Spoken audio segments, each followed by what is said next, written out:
Yo,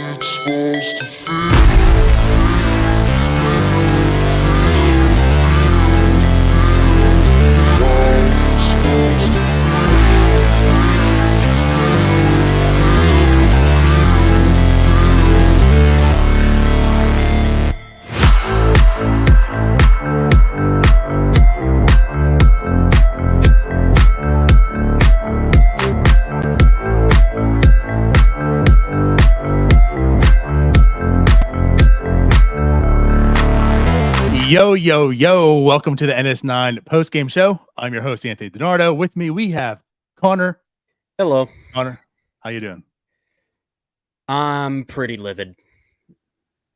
Well, you watched a Pirate game. And I'm not livid about the thing that I expected to be livid coming into this game, but it was a thing that's been a theme all year. So maybe I should have expected it. But they did get Rob Zastryzny is nobody. He shouldn't have opened this game. He shouldn't have even pitched. I don't know. Let's just start there. You can't keep doing this. You can't keep wasting roster spots on guys like Rob Zastryzny instead of having somebody who can give you, which Andre Jackson got you the innings today. But if you're going to use an opener, it can't be somebody like Rob Zastryzny, who is just a completely useless baseball player.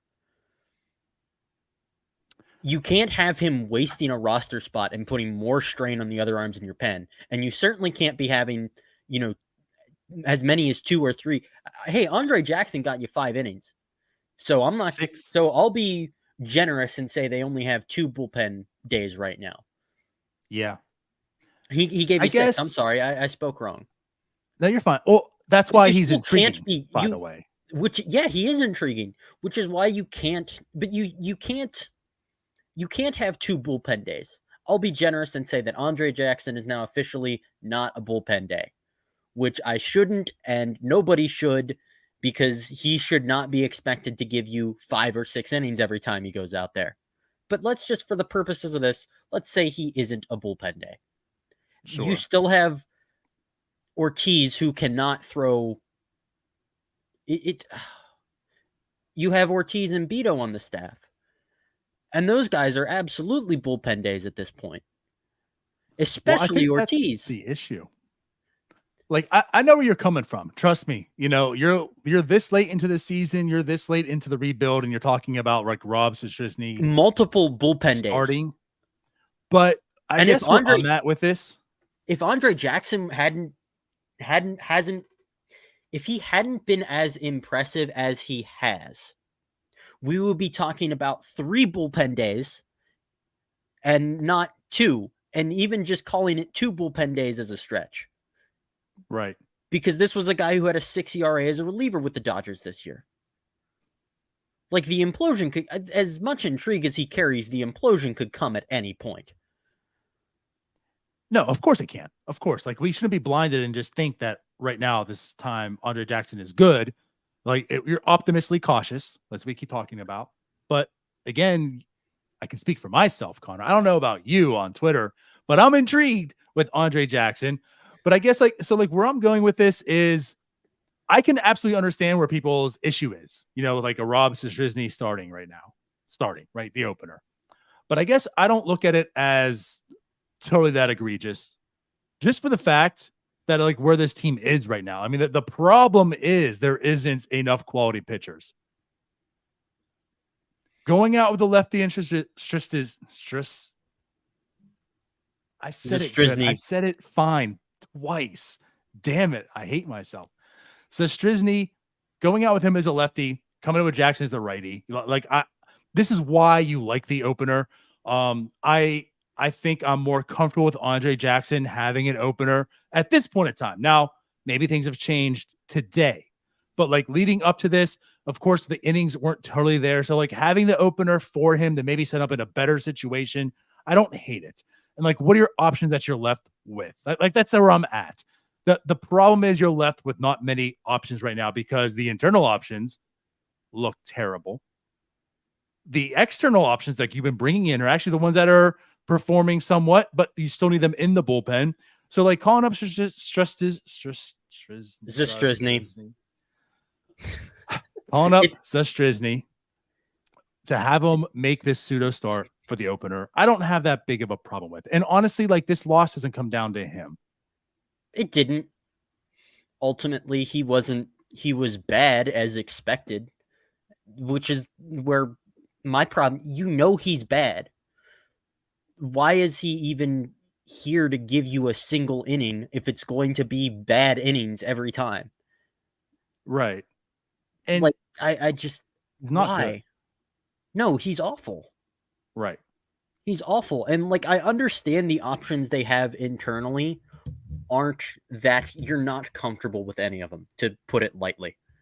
Right. Roansy is just nowhere near where he needs to be. Ortiz looks like just like Roansy, looks like a completely different pitcher than he did last year. And we're not going to get into the hows and whys of that. It's just the reality of it at this point. Sure. Sure. But they did the right thing by saying, you know what? We need something out of you right now. And because there's nothing for Ortiz left to learn in AAA. I don't, for Roansy, I think it might be a little different just because for him, it is a little more mechanical, they've said. But even with him, I just like, you can't roll with Osvaldo Bido forever. The results might not be good. They might not be pretty, but you've got to roll with people who are like legitimately have a chance to be a starter rather than just bullpen guys. It infuriates me to no end. I don't care if the results are going to be worse. You got to try.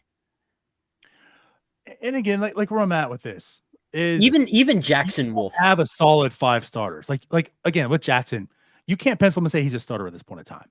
Right. No. Like the guys you're putting in there with Falter, like you can't pencil him and say he's going to go 6, he's going to go 7. So like setting him up with an opener, I totally I'm comfortable with it. I'm fine with that. It's just the options that are there. Now you're talking about Bido, and this is going off. I definitely want to get back into this game more. But like Bido, I actually really think like I want him to be used as an opener. I think that's his best usage at this point, but they need the innings, and that's why you're not really going to see him. But like, let's talk about the guy who did give innings again. Like, let's go back to Andre Jackson here because he did like Strizny did not. Oh my God, you're having a really bad night tonight. So Strizny did not lose the game for them, right? You get one earned, whatever. Andre Jackson absolutely kept them in this game. Now he did give up the runs early, right? So again, he did go 2 or 6, give up 2, gave up 2 in that first inning. Run. Yeah, but those next 5 innings were strong. Pirates are in it. He pitched very okay. I'm not gonna say pitched very well. He pitched very well for what you've been looking for out of an Andre Jackson. And this isn't a bad Cubs lineup by any means.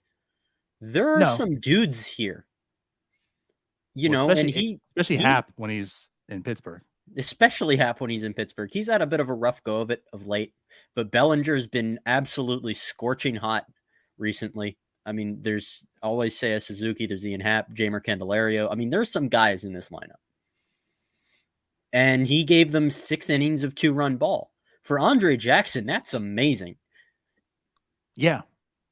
6 hits, 2 strikeouts, not a walk. Not a walk either. Yeah. Limited damage.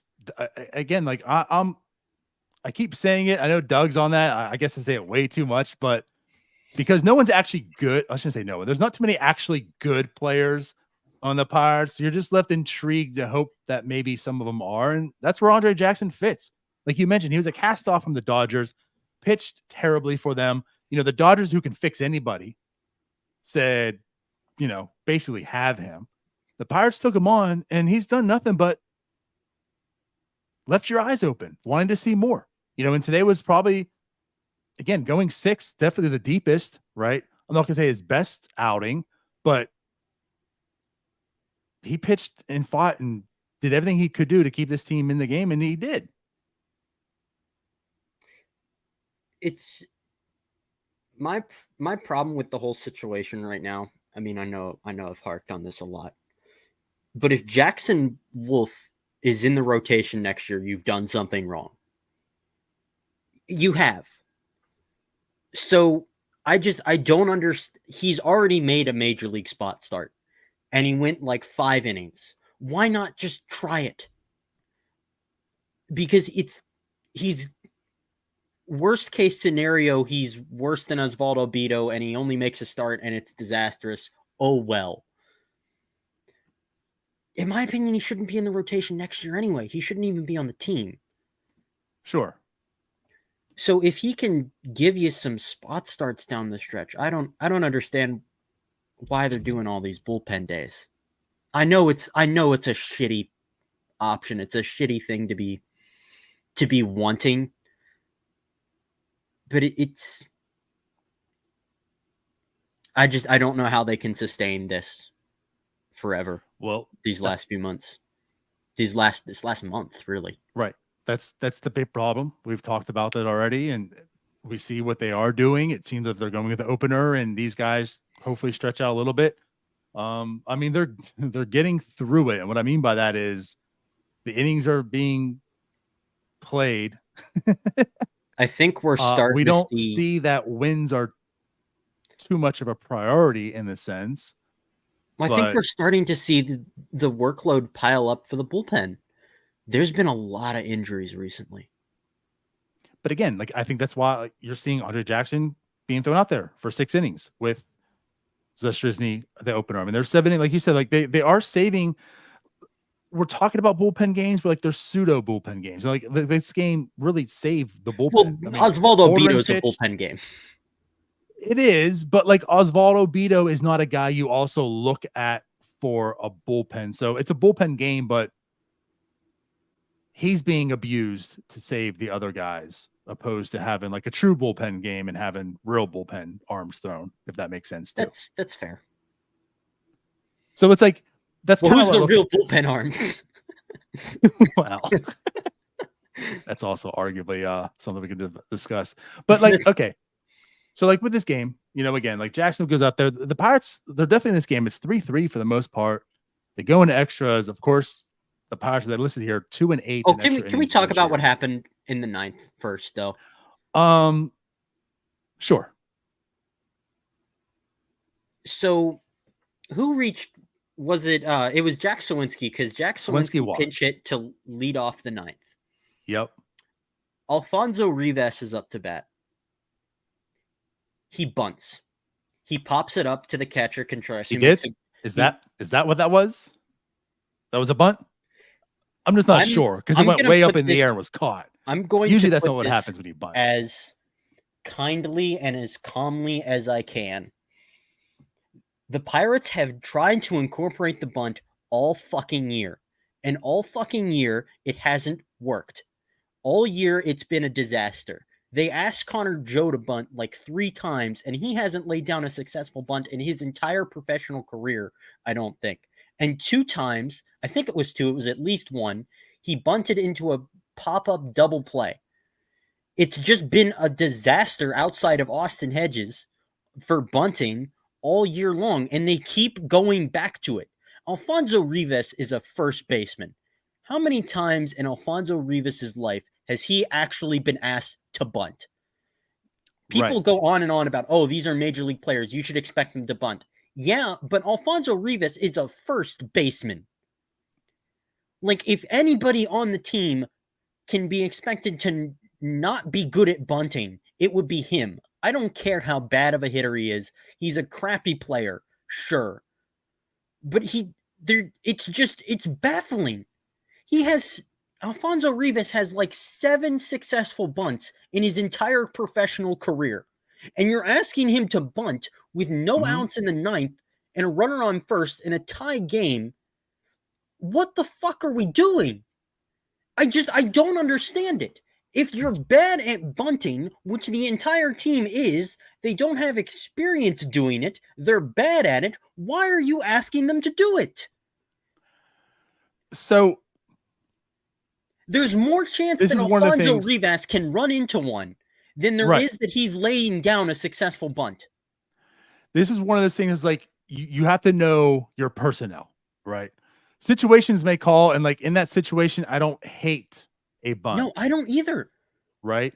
But you have Rivas up, like you mentioned. If that was G1 Bay, if that was well, there's not too many on the Pirates you can really trust either, because that's one of the situations that the Pirates fail on year in and year out, it seems. I think Doug mentioned that the other night too. But like Alfonso Rivas isn't that guy. And like that's exactly what you're saying. There's a man on first, there's 2 outs. Don't have him bunt. Swing away. Swing away. No, Like it's just it's that's the awful. one calling. Let's just say he has 2 calling cards. One is he's gonna draw a walk, and that's probably your best case scenario you're looking for out of Rivas in that situation. Is he also draws a walk? The second one is he finds that power stroke somewhere again. Outside of that, No, if you're asking your first baseman to bunt in a tie game in the 9th, it's a failure. right? It's a failure. I don't care how shitty of a hitter your first baseman is. You don't ask him to bunt. Because first basemen are very famous for their bunting abilities. What are we doing? We've done this all year. Yeah. It hasn't worked all year. It's just right. I've been very intensely critical of Derek Shelton at times. I think he's shown more recently that I like than I don't. I also think that I also have been hesitant to pin losses on him directly this year because of the way the roster is constructed and the way the injuries have panned out. Rob Zastryzny and Andre Jackson and Colin Holderman, they got you through this game. It was winnable. The offense didn't do a great job, but they got you some runs on the board and they kept it a tie game. You can't ask that. That's an egregious decision. That's on Radley Haddad. That's on Derek Shelton. This loss is on them. But, with that said, like you said, like the offense, no one did great, but it wasn't like it was bad. It was terrible, right? Like you said, like they were in this pretty much the entire time. Some standouts I want to talk about though as well. Who's like, this guy's just been absolutely on fire right now. I mean, Connor Joe also, he goes 2 for 2 today with 2 walks. I mean, absolutely dominated that Cardinal series. It's carrying over right now. He started off very, very hot. Player. He kind of got in a little bit of a lull, and he's back, man. He's tearing it up right now. I'm starting, even in April, I was starting to push this narrative a little bit. Now that he's had a pretty good July and a really good August, I mean, what were the Rockies doing? I know he's probably like a good bench player long term, but they gave him away. Yeah, I mean, I was fine with the addition. It was fine, but he is looking to be a little bit more than just a fine player. I don't think he's an everyday guy. No, shouldn't be like going forward. But like, and I want to put things in perspective, right? We've talked about Andrew McCutchen all year, and a lot of it's been for a 36-year-old, right? But honestly, Andrew McCutchen has played well pretty much all year. For the most part, all year. He had a little bit of struggles in July, most of his hitting, but he's still getting on base. Andrew McCutchen has a 117 weighted runs created plus. I think everyone can go down and say he's had a solid season. Absolutely. Connor Joe has a 117 weighted runs created plus. I mean, for as good as Andrew McCutchen has been with the bat, Connor Joe overall has been just as valuable. How do their at-bats compare? I would assume it'd be similar, right? Or does Kutch have more? Well, Kutch has 438 plate appearances, and Connor Joe has 367. Okay, so they're... But like 367 is still solid amount. It's not like a small sample. He's had 200 at-bats. But dude gets on base. He 255 batting average. Like in today's game, that's not egregious by any means, with a 351 on base. Like he has a 117 weighted runs created plus. He's been a fine player. Yeah. And tonight, if you want to talk about guys who, like, we talked about Jackson doing what he could to keep the team in the game. Like Connor Joe did everything he could do to win the game for them. Outside of actually hitting the ball out of the park. Which Palacios nearly did. Yeah, we could talk about him too. Why is he good now? He's not. He's not good, but he is. No, he's not good. He just has moments. You know what? Honestly, this kind of a shout out to Kevin gone posting. I think he makes the way he said it today actually makes a lot of sense. He has legit power. Like Palacios has legit power. You can't deny that right now.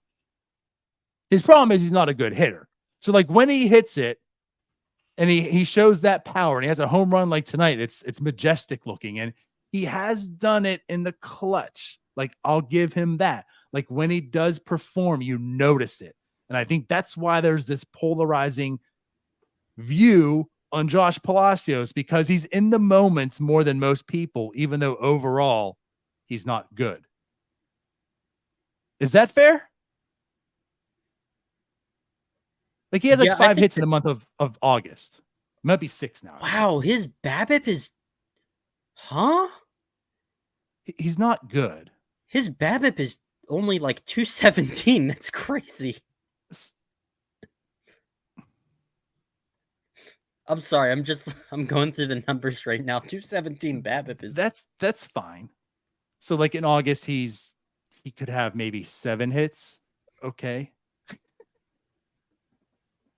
You know what I mean? Like he's not a good player. The on base of 247 is pretty bad. And how many times is he batting leadoff, by the way? Speaking of Shelton, we'll go past that. But again, like Connor Joe, Palacios is not a good player, everybody. He is not.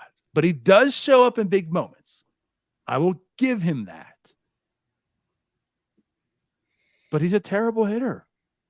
This is why he's like cast away from every other team and was also sent back to AAA on this current team. He just isn't simply a good hitter. But listen, he got a home run. Like, I don't be so down. Like, I did this last time we got, because we have to go to this polarizing viewpoint topic. But, like, he did. He came up big today. Into the river. Enough about the negatives. Andy Rodriguez threw out another runner today. That's 6 out of 14. That arm is really good. He is showing that to be a pure weapon. There's more to be desired defensively behind the plate right now, which you can expect. But that arm is a weapon. He's got a cannon and it's accurate. Yes. Very much. I know. And he also for as terrible as he is blocking, I guess technically that was the umpire who had hit. I was going to say he saved the run by blocking, but no, that was he whiffed on it. He whiffed completely. He nibbled at it a little bit, maybe. In his own little way, huh? Sure. He blocked the pitch in his own little way. Yeah. But no, you're absolutely right. I mean, he has an absolute cannon. That is a weapon. He's looked fine offensively as well. Now tonight wasn't the great night at the plate, but he went 0 for 3 with a walk. Did score the run. But yeah, that was a big out too throughout Bellinger, right? Yep. With Suzuki up. Mm-hmm. I mean, he's throwing out runners right now at a damn near 50% clip. And in today's game, in 2023, that's with the ridiculous. New rules, that's ridiculous. Right. So that's a weapon. That's a weapon. Outside of that, there wasn't a whole lot of offense. So 6 hits, as you mentioned, a third of them coming from Connor Joe. 8 strikeouts, 5 walks. So, right, like the offense didn't really show up, but it wasn't an egregious performance. They did either. enough. Right. They did enough to make it a game. It was just once they went to extras, Hatch comes into the game. I've been positive about Hatch, although again, granted, very, very small sample, but there's nothing to really complain about. Tonight wasn't a good performance by Hatch. No, I mean, it's a difficult situation to inherit, right? Obviously, runner on second, nobody out, and it's just, there's nothing you can do about it. It's not your fault. You can give up a double, you can give up a walk and a stolen base. There's just, sure, it's crappy. But he didn't look that great. I know Joe misplayed a ball in right field, but it was over already. Yeah, that still could have been a hit though too. I mean, well, it was a hit. It just ended up being a run because he bobbled it. If he just It ended up picked it being up cleanly. 2 runs. Oh yeah, that is. Well, that's right. There was a guy on second and third. Obviously, the guy from third scored. The guy from second could have easily stopped at third, which he would have if he didn't bobble it. But he ended up scoring. But yeah, I mean, still, I hate to be harsh on the 10th inning guy or any extra inning pitcher because the guy in second, like we understand that rule, right? But still, 2 hits, a walk. One was intentional, right? So we're not going to bash that. But one was an actual walk by him. Like Hatch didn't do well. That's what you said. Like when you're talking about the expect, again, Pirates going to extras, you just expect them to lose. They are horrendous in extra innings. They're like 2-7, aren't they? 2-8 was in the chat, and I think that is correct. That's just, I mean, it's been rough. Didn't those 2 extra inning wins come early in the year? Because they haven't. Sure. Because it certainly really hasn't been feels recent. like they just have not won an extra inning game in a while. Yeah, I'm sure it was in that 20-8 stretch. But yeah, they get down 5-3, down 2 runs. I mean, they did fight though. They did score a run in the 10th. Granted, Brian Hayes, or no, it wasn't Hayes. Who got the last out? Oh, Palacios. Jeff Palacios, yeah. Of course. Yeah. No, Cabrine almost before the extras, right? Cabrine hit it right to the warning track in center. Not a good day for Reynolds either. Try to win the game. No, it wasn't. He went over 5, 1 strikeout. Wow, Joe's OPS is up to 794.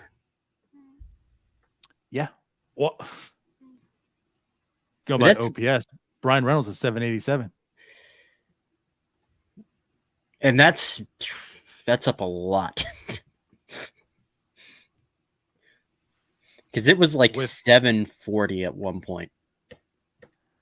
With tonight's 0-for-5 performance, we're talking about weighted runs created plus. Brian Reynolds at a 111. Like Connor Joe is batting better than Brian Reynolds. Although Reynolds struggles. Reynolds was just awful in May and June. And that's what I was alluding to. Like we understand his struggles. They were harsh in the middle, and he's been hotter lately. But it's less of, oh, look how bad Brian Reynolds is, and more of, hey, Connor Joe is still performing well. So I don't know. Again, it was just one of those games. The Cubs aren't a terrible team. I mean, they're technically fighting as well. Them and the Reds. Bucko Mike, what did Hayes do in the 9th? How did he F up? I'd love to see you explain this. I love Bucko Mike. Please. But yeah. Please explain. They did, like I said, it was just one of them games. You know, when you don't have 3/5 of a rotation of actual starters, this is probably, I mean, again, like this is probably best case scenario. They gave up 3 runs in the regular inning game. I'll take that. That bunt was terrible.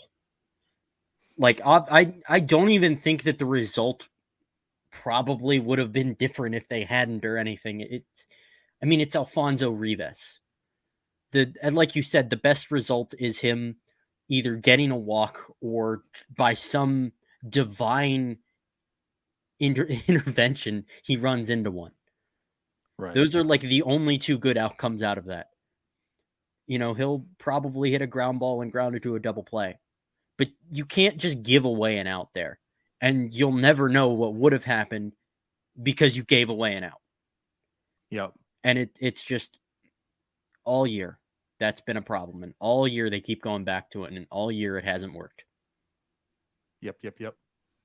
They're just, they refuse to change on so many things. And this is one of the most frustrating things that they just refuse to let go of. Well, at any rate, they do play again tomorrow. So Yep. the second game of the 4-game series, Cal Hendricks is up, which, by the way, Cal Hendricks is still having a solid season on this weird career. Throwing 86, 87 now, maybe. I don't know. I heard Tyler yeah. could hit a homer off of him. Yeah. But Hendricks is on the mound tomorrow for the Cubs. Mitch Keller is on the mound for the Pirates. This hopefully maybe can build upon the last start on what Mitch Keller had, and maybe, good Mitch Keller comes out. So, hey, again, this wasn't a terrible game in the big picture. Understand under the circumstances, more or less. Tomorrow, the Pirates have a chance to tie the series. So we'll be back tomorrow. Hopefully talking about a dub. I'll be back actually again tomorrow. I think it's me and Tyler. And I will be in Altoona. That's right. You're going to be in Altoona. Yeah, I am going to be. I'm actually covering those games. Trying to get a few different interviews lined up. We'll see. No one important to see, right? Some guy named Paul Skeens, I think. Some I don't career know. minor leaguer. Yeah, some career minor leaguer. Something about him, his first AA start or something. I don't know, some bum. He'll never reach the majors. Yeah. All right. Well, yeah. Everybody's going there Saturday to see Chang. That's why it sold out. I agree. All right. And then, as Kenny said, check out the newsletter tomorrow. If you haven't subscribed to the newsletter, that's written by Kenny. Oh, so well. My mom loves it, Kenny. So there you go. Follow me on Twitter if you want to see that Altoona coverage, I guess. There it is. All right. Well, I sound really not enthused, but I'm very enthused about it. I'm just angry. I'm just angry at Shelton and the team tonight. We'll see y'all again tomorrow. Bye-bye. Peace out. Hey, you all. Thank you for watching. I know we try to provide the most entertaining content that we can, and we'd love to spread it to as many people as possible. So I know it doesn't seem like a lot, but if you could take the 5 seconds to like this video and subscribe to the page, it helps out so much more than you know. Thank you, and let's go Bucks.